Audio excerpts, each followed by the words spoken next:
আসসালামু আলাইকুম রহমতুল্লাহ, কেমন আছেন সবাই? আজকে রাত্রে বিদেশি মুরগির খামারে গেছিলাম কিছু ভিডিও করার জন্য। আমি সাধারণত সচরাচর বিদেশি মুরগি রাত্রেবেলা ভিডিও করি না। ওই ভাইটা আবদার করছে, ভাই আজকে যে মুরগিগুলো আমার কাছে দিবেন এগুলো একটু ভিডিও করে দিয়েন। সাধারণত আমরা রাত্রে ভিডিও করি না। যাক, অবশেষে আজকে রাত্রে আমরা চলে গেলাম খামারে। মুরগিগুলো আলহামদুলিল্লাহ সবগুলা তরতাজা খাবার খাই এক একটা ফ্যাট ভর্তি করে রাখছে। ওই ভাই আমাদেরকে অর্ডার দিয়েছেন যে আমাকে 4 পিস দেওয়ার জন্য। তা আলহামদুলিল্লাহ ওনাকে একটু দেখি শুনে সুস্থ সবল গুলে দেওয়ার চেষ্টা করছি, যাতে প্রত্যেকটা কাস্টমারকে আমি একটা কথাই বলি যে আমার থেকে যখন যারা মুরগি নেয় তারা দুইটা কারণ দিয়ে নেয়। বিশেষ করে যদি আমার এলাকার আশেপাশে হয়, ভাই কুমিল্লাতে অনেক লোকের কাছে আমি পাইছি, কিন্তু আপনাকে বিশ্বাস করি যেহেতু বাড়ির পাশের লোক, এটা সবসময় একটা দেখি আমার কাস্টমারও বলে।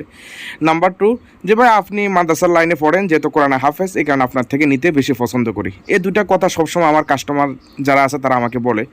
যখন আমাকে এই জাতীয় কথাগুলো বলে আমার ভিতরে একটু কষ্ট লাগে, আঘাত লাগে, যে আমি যদি আল্লাহ না করো কোনো কারণবশত একটা অসুস্থ মুরগি দিই, তাহলে আমার সম্মানটা কোথায় যায় দাঁড়াবে, এটা একটু বেশি ভয় করে। তো ওই ভাইটা আমাকে আবদার করছে, ভাই আপনি একটু ভিডিও করিয়েন, ভিডিও করে আমাকে দিয়েন। তো ওনার ভিডিওর সাথে আমার ভিডিওটাও করে নিলাম, যাতে পেজে ছাড়তে পারি ইউটিউবে। দেখেন তো আলহামদুলিল্লাহ কতটা সুস্থ সবল অ্যাক্টিভ দিছি আমি। আমার একটা নিয়ম বা একটা দোষ বলতে পারেন, যদি আমার মুরগি 10টার মধ্যে যদি 8টা অসুস্থ থাকে, আমি ওই 8টাকে রাখি 2টা দেওয়ার চেষ্টা করি। মানে আমার কথা হচ্ছে, সুস্থ হওয়া পর্যন্ত আপনি আমার থেকে মাল নিতে পারবেন না, এটা আমার দিক থেকে।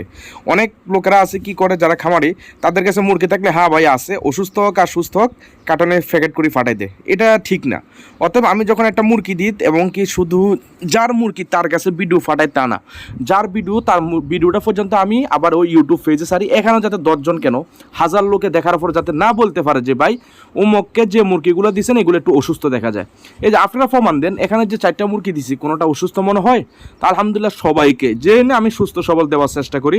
অবশেষে বড় ভাইকে আলহামদুলিল্লাহ 4 পিস আমি অরিজিনাল যেটা কলম্বিয়ান লাইট ব্রাহামা, আমি ওইটাই ওনাকে 4 পিস দিয়েছি। সুস্থ সবল দেখি, অ্যাক্টিভ, ভ্যাকসিন কমপ্লিট যেহেতু আছে আলহামদুলিল্লাহ, কোনো ভয় নাই, কিছু নাই। দেখেন আলহামদুলিল্লাহ অবশেষে প্যাকেটিং করা শেষ, মুরগি প্যাকেটিং করা শেষ, এরপরে মানে সম্পূর্ণ কাজ কমপ্লিট। এখন জাস্ট ওনাদের হাতে উঠে দিব, গাড়ির মধ্যে পাঠিয়ে দিব। ঠিক আছে, ওকে, আল্লাহ হাফেজ, আসসালামু আলাইকুম রহমতুল্লাহ, সুস্থ থাকবেন, ঈদ মুবারক।